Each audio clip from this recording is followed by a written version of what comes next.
Aujourd'hui, nous allons traiter le thème de comment être un bon employé. Je vois souvent beaucoup de personnes traiter les thèmes de comment être un entrepreneur à succès, comment devenir riche, comment devenir milliardaire, comment devenir millionnaire. C'est pas mauvais, c'est bien de l'être. C'est bien d'atteindre sa stabilité financière et son indépendance financière. Mais quelles sont les personnes qui vont travailler pour vous, pour que vous puissiez atteindre le Graal dont vous êtes fixé? Ce sont les employés. Alors moi, aujourd'hui, j'ai décidé de traiter le thème comment être un bon employé et comment traiter aussi ses employés. Ça, c'est pour les employeurs.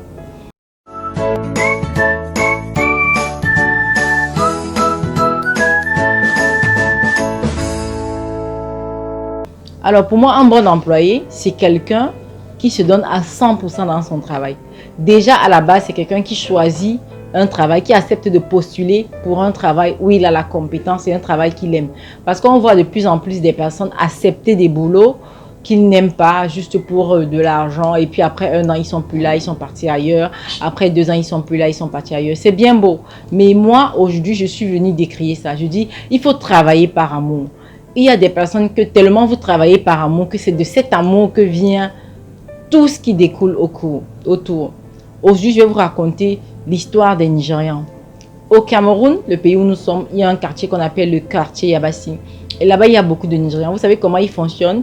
Ils vont chez eux, ils prennent des personnes qui travaillent pour eux pendant 4 ans. Pendant les 4 années où tu travailles pour lui, tu es logé, tu es nourri. Ton argent, il le met dans un compte en banque. Il te forme à la vente des pièces détachées, des roues, tout ce qui tourne autour de la voiture, il te forme.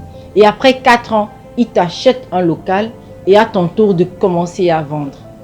Parce que tu as donné le meilleur de toi-même. Mais au départ, ce n'est pas ça. Il te propose de venir travailler pour lui. Et puis, selon tes habitudes, il commence à mettre une partie de ton salaire de côté. Et il te dit qu'il va te le mettre parce qu'après un certain temps, il va t'ouvrir la boutique. Parce qu'il a vu que tu es quelqu'un qui te donne à 100%. Et quand vous donnez à 100%, ça marche. La plupart des Nigérians que vous allez voir au quartier, si soit c'est le boss, à côté du boss, il y a le boboy, comme on les appelle, les personnes qui ont travaillé pour leur patron et aujourd'hui qui sont eux-mêmes à leur propre compte. La plupart des personnes qui travaillent aujourd'hui en entreprise, leur rêve, c'est de devenir employeur. C'est leur rêve parce que tellement sur les réseaux sociaux, on nous en parle, comment devenir un employeur, comment devenir un entrepreneur, donc on en parle tellement sur les réseaux sociaux que tout le monde a envie de le faire. La plupart des personnes qui viennent en coaching chez moi, c'est « Coach, j'ai 1 million, qu'est-ce que je peux faire avec? Je travaille quelque part et je ne me sens pas bien. Est-ce que je peux travailler dans mon entreprise et être entrepreneur? Et coach, j'ai envie de faire quelque chose, mais je ne sais pas. Et vous pensez qu'elle peut faire quoi? Ce n'est pas ça. Quand vous venez chez le médecin, c'est vous qui dites au médecin comment vous vous sentez et il vous dit ce que vous avez. Vous venez chez le médecin, vous dites que docteur, j'ai mal à la tête, j'ai mal ici. Et puis le docteur vous dit prenez ceci, cela. On ne peut pas venir chez un médecin. Il vous dit que bon, vous êtes venu pourquoi? Docteur, je ne sais pas, vous dites-moi. Vous pensez que je peux être malade de quoi? Ça ne va pas marcher comme ça. Arrêtez de venir nous voir et nous demander coach, vous pensez que je peux faire quoi? C'est quel domaine d'activité qui paye? Et c'est quel autre qui ne paye pas? Sachez que pour devenir entrepreneur, il y a du travail. Et si vous n'avez pas été un très bon employé pour votre employeur, il y a de fortes chances que quand vous vous lancez comme entrepreneur, que vous puissiez échouer. Je vous le dis en vous regardant droit dans les yeux, il y a des fortes chances. Mais si vous avez été un très bon employé, déjà, vous avez travaillé passion pour l'entreprise où vous êtes. Vous avez mis un peu d'argent de côté. Vous vous êtes formé peut-être dans un domaine de l'agriculture, je ne sais pas moi, la pisciculture, la vente des vêtements, des chaussures, de quoi que ce soit. Et que vous décidez de partir. Déjà, vous allez faire votre préavis sur votre employeur. Tellement vous serez bien qu'en général, les employeurs locaux enlève quelque chose, peut-être une certaine somme d'argent et vous donne que ce garçon a été un très bon employé pour moi. Je lui souhaite le meilleur dans ses futures entreprises. Mais si vous étiez là, que vous ne voulez pas venir au travail, vous faisiez à votre guise, d'abord tu viens un jour, tu ne viens pas, tu es toujours en train de te plaindre et toi tu vas ouvrir ton entreprise. Tu penses que tes employés vont se comporter de quelle manière? Tes employés vont se comporter comment? Ils vont se comporter comme toi. Moi, je vais vous raconter l'histoire d'un ami qui est parti d'une entreprise où je travaillais avant l'entreprise où je suis aujourd'hui. Déjà là-bas, c'était pas le meilleur employé. Il n'arrêtait pas de rabibocher, de critiquer l'entreprise, de se plaindre. Mais en même temps, il se plaignait, mais il ne divorçait. Je veux dire, en même temps, il se plaignait, mais il ne démissionnait pas. Il était là pour pourrir l'atmosphère de ceux qui étaient dedans. Finalement, il a volé l'argent parce que c'était le chauffeur du boss. Il a volé l'argent parce que le chauffeur, le DG lui a donné l'argent d'aller verser en banque parce que le trésorier n'était pas là. Mais il se disait, bon, ce monsieur il travaille quand même pour moi depuis 7 ans. Il y a une certaine confiance. C'était même pas grand chose, 2 millions. Le monsieur a pris l'argent, là, les 2 millions. courir, changer de pays pour aller ouvrir une entreprise qui fait dans les bijoux, tout ce qui est bijoux africains et tout. Il n'a même pas mis 6 mois, l'entreprise a fermé. Il est revenu encore demander les excuses à son patron. Mais si vous partez de cette manière, vous pensez que vous allez réussir comment? Parce que vous voyez sur Internet, oh, comment devenir un employeur, comment... Est-ce que vous savez comment ces personnes ont été? Même Jeff Bezos, là, le PDG d'Amazon aujourd'hui, il a travaillé pour une entreprise pendant longtemps avant de décider de se lancer pour Amazon. La plupart des milliardaires que vous voyez ont travaillé pour des gens avant de décider de se lancer à leur propre compte. Donc dites-vous que vous pouvez faire pareil. Vous pouvez faire pareil, travailler pour quelqu'un, être d'abord un très bon employé pour cette personne avant de partir. Et puis aussi, j'ai quelque chose à vous dire, tout le monde n'est pas né pour être entrepreneur. Il y en aura parmi nous qui ne seront pas entrepreneurs, quel que soit ce qu'on va faire. Déjà maintenant, il y a des gens qui ne peuvent pas vendre. Moi, je travaillais quelque part où je gagnais des millions, j'avais des commissions et tout. Et puis, j'ai décidé de partir de là pour vendre les chaussures. Il y avait des gens qui venaient me voir, ils voulaient être sûrs que je vende les chaussures. Ils venaient chercher à acheter les chaussures, pas acheter, pour être sûrs que, avec leurs yeux, que je vends les chaussures et pour m'insulter. Que mais, tu es parti, franchement, tu avais des grosses voitures et tout ça, pour venir vendre les chaussures. Ça, c'est quelle fin? Et quand j'ai rebondi, ils n'avaient que leurs yeux pour regarder que mais, cette femme, elle est vraiment comme un caméléon. Quand elle rebondit, ça vous donne de la gifle. Donc, dites-vous qu'il y en aura qui ne seront jamais employés, qui ne seront jamais des employés, qui vont rester des employés. Et être un employé, ce n'est pas mauvais.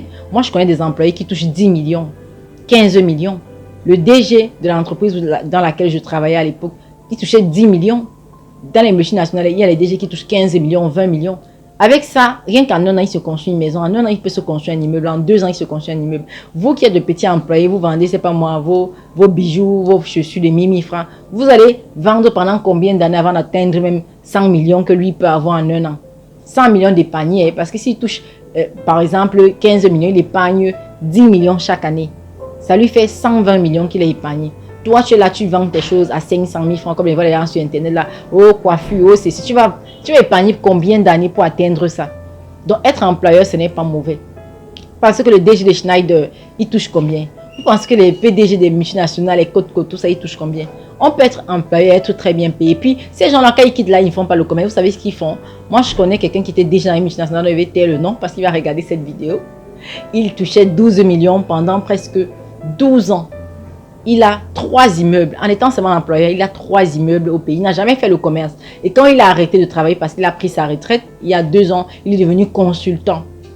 Consultant en communication. Aujourd'hui, les consultants en communication, il y a peut-être 3 à 4 voitures dans son parking. Vous qui voulez être entrepreneur, vous allez travailler combien d'années avant d'atteindre son niveau?